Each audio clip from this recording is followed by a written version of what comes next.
Cette vidéo comporte tous les commentaires d'études sur les versets disponibles dans la Bible d'études Esprit et Vie, dans Luc chapitre 2.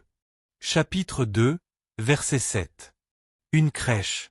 Christ est né dans une étable, c'est-à-dire dans un endroit où l'on gardait les animaux. L'étable en question était probablement une grotte et la crèche une mangeoire utilisée pour les animaux. La naissance du Sauveur, qui est le plus grand événement de toute l'histoire, a eu lieu dans la plus humble des circonstances. Jésus était le roi des rois, mais il n'est pas né et n'a pas vécu comme un roi pendant sa vie sur terre. Les enfants de Dieu sont des rois et des sacrificateurs, mais, durant leur vie sur terre, nous devons être comme lui, humbles et simples. Verset 11. Un Sauveur, Christ, le Seigneur.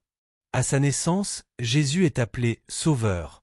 Premièrement, en tant que Sauveur, il est venu pour nous délivrer du péché, du domaine de Satan, du monde impie, de la crainte, de la mort et de la condamnation de nos transgressions, voir Matthieu 1 verset 21, note. Deuxièmement, le Sauveur est aussi Christ, le Seigneur. Il a été oint en tant que Messie de Dieu et Seigneur qui règne sur son peuple, voir Matthieu 1 verset 1, note sur le nom de Christ. Personne ne peut avoir Jésus comme Sauveur sans se soumettre à sa seigneurie. Verset 22. Pour le présenter au Seigneur. À l'instar de Joseph et Marie, tous les parents devraient sincèrement consacrer leurs enfants au Seigneur. Ils devraient prier constamment pour que, du début à la fin de sa vie, l'enfant obéisse à la volonté de Dieu, servant et glorifiant Dieu avec une totale consécration. Verset 24. 2 tourterelles. L'offrande de 2 tourterelles indique que Joseph et Marie étaient pauvres, Lévitique 12 verset 8. Dès le début, Christ a été identifié aux défavorisés, chapitre 9 verset 58, Matthieu 8 verset 20, voir Apocalypse 2 verset 9, note. Verset 25. Juste et pieux. Juste, voir chapitre 1 verset 6, traduit le mot grec dikaio, en hébreu yacher, qui signifie droit. Dans l'Ancien Testament, ce terme ne signifiait pas uniquement le fait de se conformer aux commandements, mais indiquait qu'une personne était en règle avec Dieu à la fois dans son cœur et dans ses actions, voir Psaume 32 verset 2, note.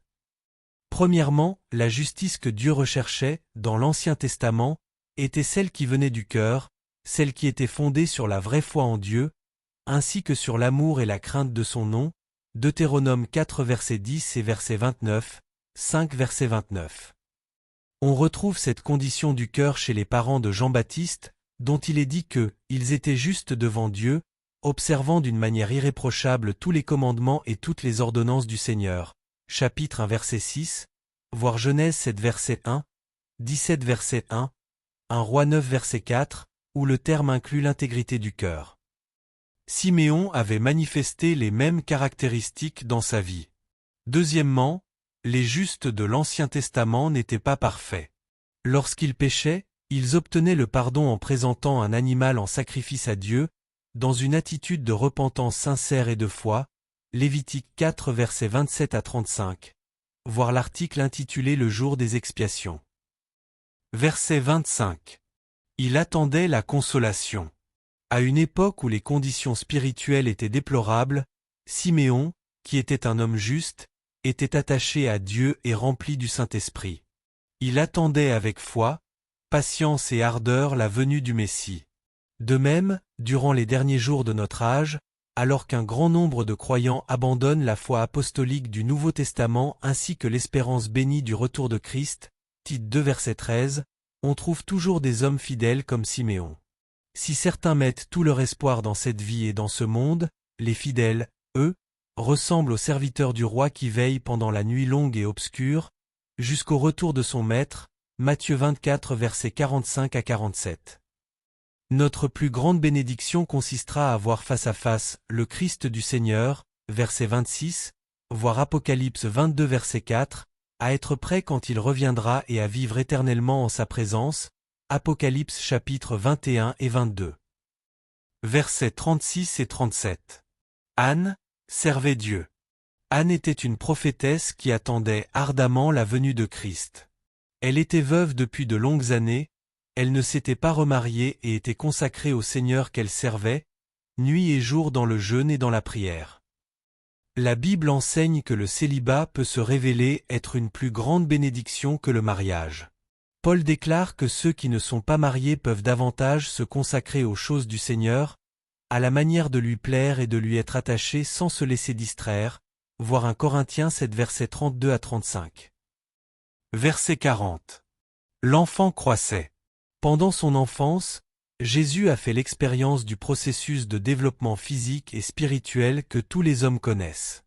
Il a continué à croître en sagesse et la grâce de Dieu reposait sur lui. Il était parfait dans sa nature humaine, grandissant dans la perfection selon le dessein de Dieu. Verset 52. Jésus croissait en sagesse. Entre le chapitre 2 verset 52 et 3 verset 1, 18 ans de la vie de Jésus s'écoulent sans le moindre commentaire. Quelle vie a-t-il menée durant toutes ces années?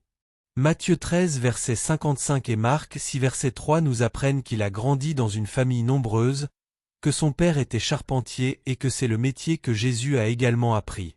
Joseph n'étant plus mentionné dans le reste des évangiles, il est probable qu'il soit mort avant que Jésus ne commence son ministère public, ce qui sous-entend que le Seigneur a dû pourvoir aux besoins de sa mère et de ses frères et sœurs. Le métier de charpentier comprenait les réparations à l'intérieur des maisons, la fabrication de meubles et la construction de matériel agricole comme les charrues et les jougs. Pendant toutes ces années, il a grandi et s'est développé physiquement et spirituellement selon la volonté de Dieu, tout en étant pleinement conscient du fait que Dieu était son véritable Père, verset 49.